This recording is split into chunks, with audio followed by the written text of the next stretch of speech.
नाबालिग से दुष्कर्म के मामलों में पोक्सो कोर्ट ने एक बड़ा अहम फैसला दिया है। जयपुर में भी फैसला आया है।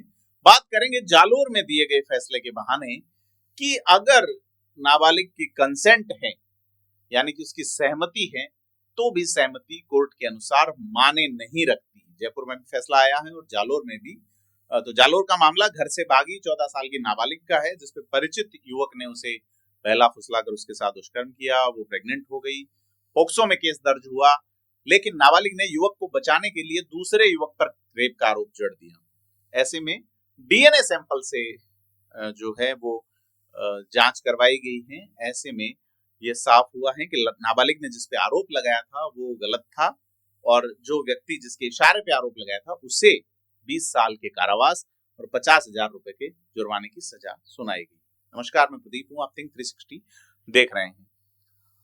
मामले में न्यायाधीश भूपेंद्र कुमार सनाडे की टिप्पणी है कि दोषी ने नाबालिग लड़की को मदद का भरोसा दिया, साथ ही उसने अपने साथ रखा, उसके साथ रेप किया। इतना ही नहीं, पीड़िता को यह सिखाया कि वह किसी और पे आरोप लगा दे।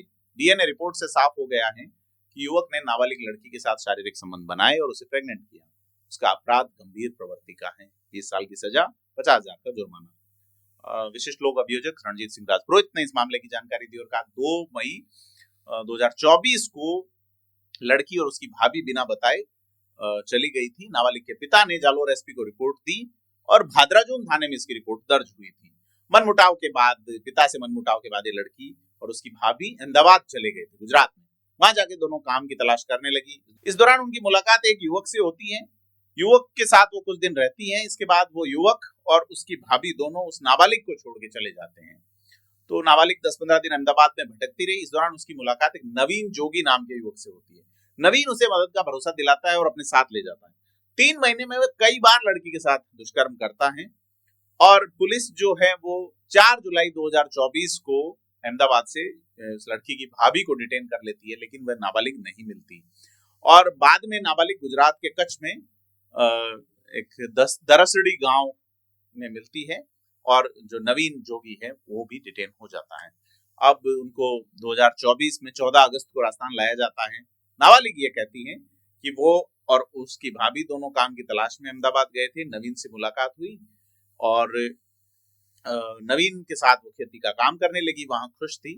लेकिन पूछताछ में लड़की जो है वो उस युवक पे आरोप लगा देती है जो उसकी भाभी के साथ जाता है। तो अब मामला उस पे दर्ज हो जाता है। तो बयान के बाद पुलिस ने नाबालिग को बाल कल्याण समिति जालोर के सामने पेश किया और बाल कल्याण समिति ने जब नाबालिग की सोनोग्राफी कराई तो वह उसमें 16 सप्ताह और 3 दिन की प्रेग्नेंट निकलती है।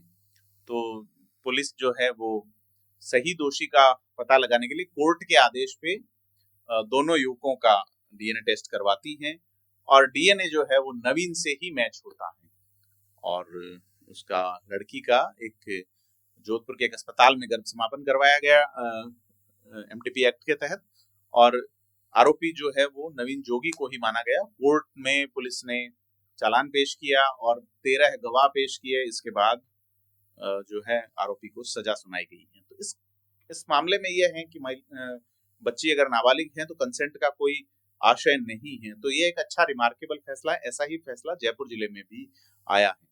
आपको क्या लगता है? कमेंट करके बताएं। वीडियो को लाइक शेयर करें। धन्यवाद।